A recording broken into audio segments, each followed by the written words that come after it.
Let's start now. Powers and functions of legislative assembly. अब देखो legislative assembly जो state में फॉर्म की गई, एमएलए जिस पार्टी के, रूलिंग पार्टी के मेजॉरिटी जिनको मिली, वो सब मिलाकर बनती है लेजिस्लेटिव असेंबली।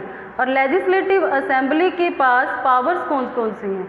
फर्स्टली जो लेजिस्लेटिव पावर्स हैं उनमें आती है स्टेट लिस्ट। स्टेट के पास 66 ऐसी लिस्ट होती हैं, ऐसे वर्क होते हैं जो अपने आप को हैंडल कर सकती है।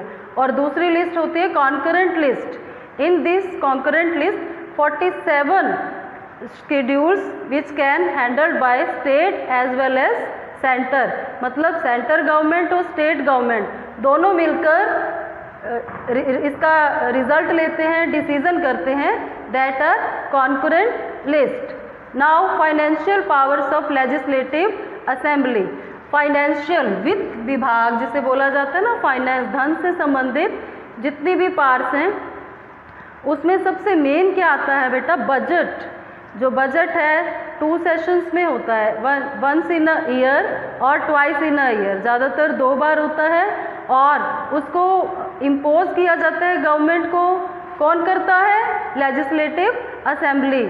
उसको रिड्यूस करना या किसी भी टैक्स को एबोलिश करना या किसी भी फॉर्म में अपने आप फाइनेंशियल पावर्स को यूज़ करना स्टेट गवर्नमेंट के हाथ में होता है। और लेजिस्लेटिव असेंबली जो है 14 डेज तक किसी भी बिल को लटका नहीं सकती है, उसको उसके बाद पास करके आगे पहुंचाना होता है। एग्जीक्यूटिव पावर्स, जो हमारी काउंसिल ऑफ मिनिस्टर्स जितने भी हैं उनके हाथ में जो एग्जीक्यूटिव पावर्स हैं, उसमें जो लेजिस्लेटिव असेंबली क्या कर सकती है?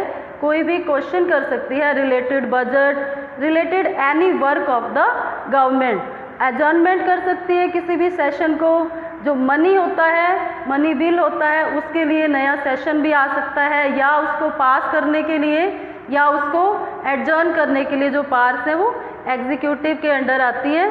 इलेक्टोरल पार्ट्स, इलेक्टोरल पार्ट्स में इलेक्शंस की जो पार्ट्स हैं वो क्या होती हैं? प्रेसिडेंट के इलेक्शन में लेजिस्लेटिव असेंबली के मेंबर्स पार्ट कर सकते हैं, उन्हें करना ही होता है। 1/3 part of legislative councils, Rajya Sabha speaker and deputy speaker, they are elected by legislative councils, legislative assembly. Now legislative council, जिसे विधान परिषद भी कहते हैं। अभी तक हमने लेजिस्लेटिव असेंबली को डिटेल में किया, अब थोड़ा सा लेजिस्लेटिव काउंसिल जिसे विधान परिषद कहते हैं स्टेट का, उसके बारे में पढ़ते हैं। एक्चुअल में क्या होता है? लेजिस्लेटिव काउंसिल के मेंबर जो हैं they are not elected directly by people. जैसे एमएलएस का जो इलेक्शन है directly by universal adult franchise किया जाता है, उसी तरह इसका इलेक्शन, इसके मेंबर्स जो हैं सिलेक्ट नहीं होते, they are not directly elected.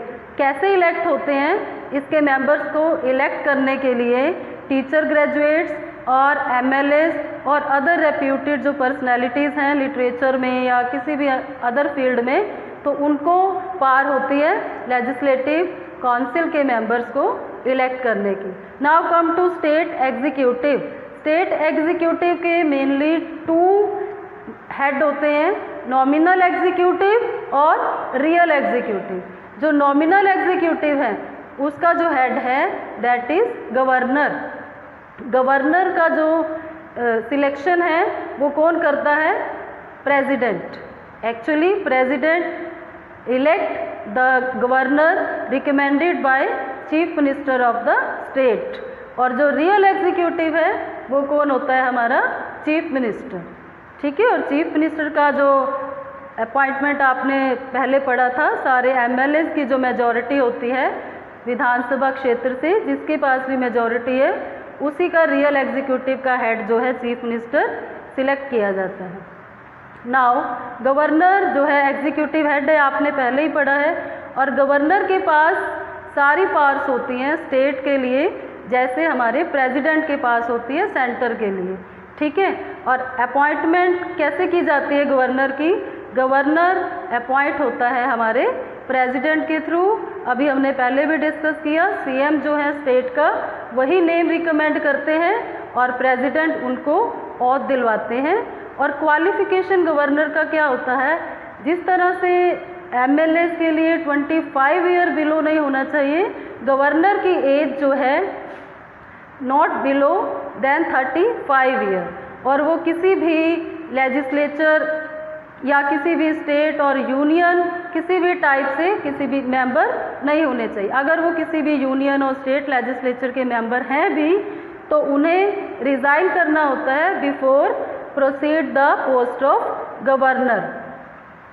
और इसी प्रकार उन्हें किसी भी तरह का गवर्नमेंट ऑफेंस नहीं होना होता है। नाउ टर्म ऑफ ऑफिस, जो गवर्नर का टाइम पीरियड है वो 5 ईयर्स होता है, बट जो प्रेसिडेंट है वो उनको हटा भी सकते हैं। जो गवर्नर की पोस्ट है वो depend upon pleasure of president. किसी भी प्रकार का उनके ऊपर अध्यादेश अगर जारी हो जाए या किसी भी प्रकार का सुप्रीम कोर्ट के थ्रू या कोई भी इस तरह से इलीगल प्रूफ हो जाए तो प्रेसिडेंट के पास फुल पावर होती है गवर्नर को डिसॉल्व करने की, उनको हटाने की।